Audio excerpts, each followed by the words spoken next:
Hey guys, SeanB, and today I have an update for my solo R5 team, and I'm probably going to be using this team from now on without much more tweaking because it has achieved like 37 second on average, and to me that is more than good enough. I don't need to go like 30 second and dedicate even more rune resources to the farming team. I'll also leave a link to the Reddit post mega thread down below for you guys to check out different team composition so you can have an idea to build like sort of basic beginner friendly R5 solo team to like a super try hard speed tune fight rune wheel rune everywhere with like the one shot Odin kind of 30-second team as well, so that you can choose what you want to build and how much effort you want to put in, because there are endgame players who can farm this in like a minute and they're still okay with that because they don't need to care too much and just put whatever in and it's gonna work. Because once again, the bottleneck is about how many crystal that you have to farm, and it's not really too much about how fast you can farm anymore, because if you farm too fast you're gonna run out of crystal, you got nothing else to do, and that's not very good as well. And also the majority of people have very sort of average runes, so just trying to find the approach that suit your account the best. I also leave an image right here you can screenshot, and I hope this can help you remind yourself there are units out there that can be used for cleansing, support, and damage. Like, you don't have to build like a BJ5 team, a twin team, and an Inugami team. You can build like a totally normal team. So what you need to remember is you need to have at least one cleanser, one support, and then damage dealer. And if your damage dealer are not tanky enough, you want to have another support in. 3 support and 3 damage. The damage dealer need to provide debuff like attack break, slow, heal block, and defense break, and you're good to go. So there are many options for R5. Just pick your poison and go invest into that one. From the video yesterday, I noticed that a lot of people were complaining that fight rune is such a big deal, and I totally get that because I don't have fight rune as well. And let's be real, nobody wanna fucking farm fight rune. It's such a pain in the ass. So I wanted to build a team that can do the kind of damage without the need to go above and beyond in terms of fight rune. And what do you need?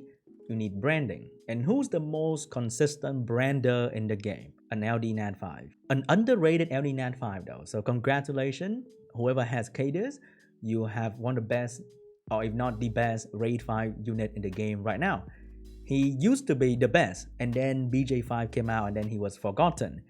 And now he's the best again. Also, I try my best to think of options that can replace Lisa and Lexi, because they're not free-to-play friendly.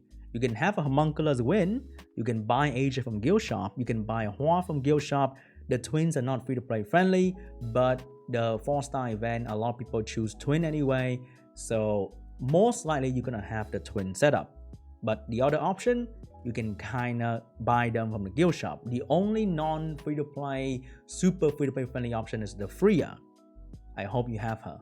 If you don't, you probably need to bring a healer or some sort of protection over here to protect your sort of weak damage dealer lineup. Or you need wheel runes on everyone, which is not a very good thing to have. So let's start off with the middle team. Why do I have 2 units here?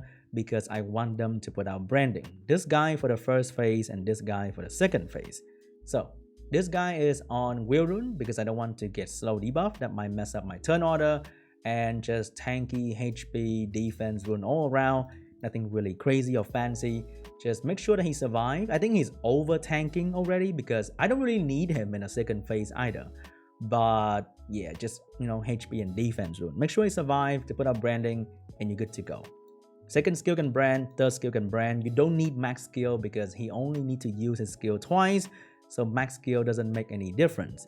Will he derp? Yes, he will. It's kind of tilting that in 2021, you can still see a unit spam skill 1 back to back, and it's kind of just lame. This is my Asia who's on wheel rune as well, so that he doesn't get slow debuff, and HP, and defense. Why do I choose Asia instead of other branding unit?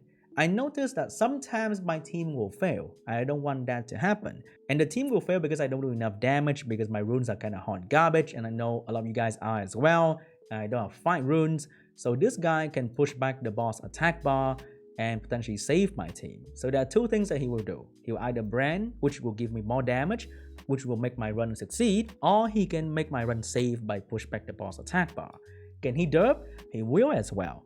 And that's kind of sad. I've also been trying Harjvel out and he's great. Attack buff is great for all the twin because only Talia will buff her own attack power.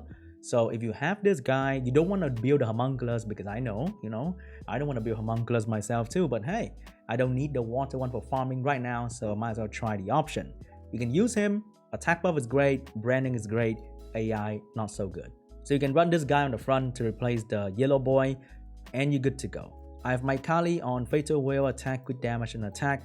Fire unit are way easier to build. Kali has decent AI, very good damage, and you don't need a lot of crit rate for fire unit because of all of the leader skill you are stacking up.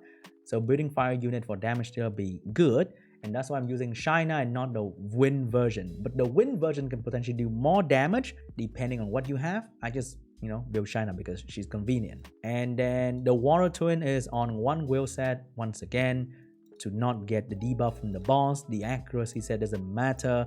I'd rather put on like a blade set or guard or energy set for more stat, but I just have this on for the longest time and I don't want to take it off from her, and it means more accuracy for guild content. Talia is also on attack with damage attack. The thing about the team that doesn't have healing like the Beliger team is that they need to take a bit more damage, so your twin need to be slightly tankier. You'll know when the boss jump and something die, you need to put a bit more HP in defense. My guess is about 1000 defense and sort of 20,000 HP, and you are in the good range. And your damage dealer, if you're using a crit rate leader skill, can have less crit rate. Any shield set you can put on will be good to reduce the damage intake in total for your team. Next up, we have the team here that is the same as the Japanese guy because it is probably one of the best setup possible. First, we have Freya on Wheel Rune so that she doesn't get Oblivion. She die, heal back the entire team and clean all the debuff away. Typical Ikaru, nothing crazy.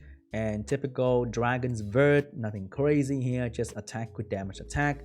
And the Crow is also on Rage Blade, typical Crow as well, just for the damage output. You need Crow to be a bit tankier though, so do take note of that. 20k HP, 1000 defense, and you should be okay. And Rogue is on attack with damage attack as well. The same goes with Hua and attack with damage and attack. If you can either stack shield rune to protect your team or fight rune to provide more damage, remember to do so. And those are the runes of my unit. Let's go and take a quick look at the run. So the average time would be around 37 seconds to like 40 seconds. It is not the fastest, but I don't have to like go with crazy speed tuning or like multiple wheel set and all that. I know the middle team kind of have a lot of wheel runes, but that's only the middle team. But the speed tuning is more loosely based and not like you need to have exactly this, exactly that. And I didn't need to put much effort into it, so I think it's more of a relaxed approach to building a solo raid 5 comp to build it this way. You can also just go super try hard and like build it the best way possible and go for it. I mean, if you can, go for it for sure, but I think this is good enough for me because one of the things that I want to do when build this kind of PvE team is I don't take too many runes and change too many things for my PvP team. And the good damage dealing team should still be on my siege offense and all that good stuff while I do my raid 5. So I try my best to use rune that I wasn't using anywhere else, and I try my best to use unit that I have rune up already. So the two unit over here that need to be rune freshly new are like these two, but the rune are quite simple. They are mostly HP and defense runes, so I don't have to like try too hard to rune them well. And the next two will be Shina and Kali. Kali is pretty much typical Kali, rune, nothing crazy. And I think the one I need to be seriously re-rune here is Shina. But once again, runing a fire unit will be a bit easier compared to any other element. Oh god, I get destroyed right there. But we should still be okay. We should still be okay. And on the right side, I think I need to rune up Hua and Rogue. And I think that is pretty much it. With solo raiding, I really enjoy raiding. I used to hate raiding no matter what, even with the best team possible, because you just have to be there and pay attention to it. And it kind of not the farming experience that summoners will provide anymore, because usually it's you just going away for like 10 minutes and come back to collect your loot and move on. And when you need to play summoners, or it's about doing RTA or guild content or siege or labyrinth or just the hard stuff, farming is the side stuff, and it should stay that way. And I really really enjoy doing raid right now with which is myself. It's really really amazing that we are being able to do this. And in the meantime, you can go and upgrade your runes, because when you raid with other people, rune upgrading is also kind of a problem, and it's really annoying. Let me check the rune on the Hoa again real quick here. So Hoa is on attack, good damage attack. I know the runes are kind of fully grinded and looks pretty amazing, but when you start slow with a basic team, you're gonna hopefully get here somehow. And I hope the runes are not like too crazy for some people. I'm not sure though, because I'd rather try to get like normal runes and have good stat than spending my energy and time in farming 5 rune, because when you farm 5 runes, that's the only thing you're gonna get. And when you farm other runes, you can get runes for your PvP team as well. And this is really like a DPS check for your account, because you need multiple damage dealing set, kind of.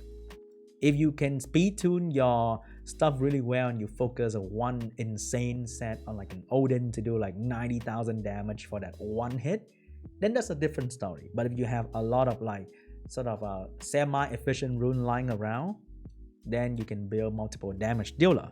And most of these you are kind of rune up already, I believe so. Like I think most people should have a water twins dual setup, have a crow ready for some other content, and the extra stuff you have to build will not be too hard on you, okay?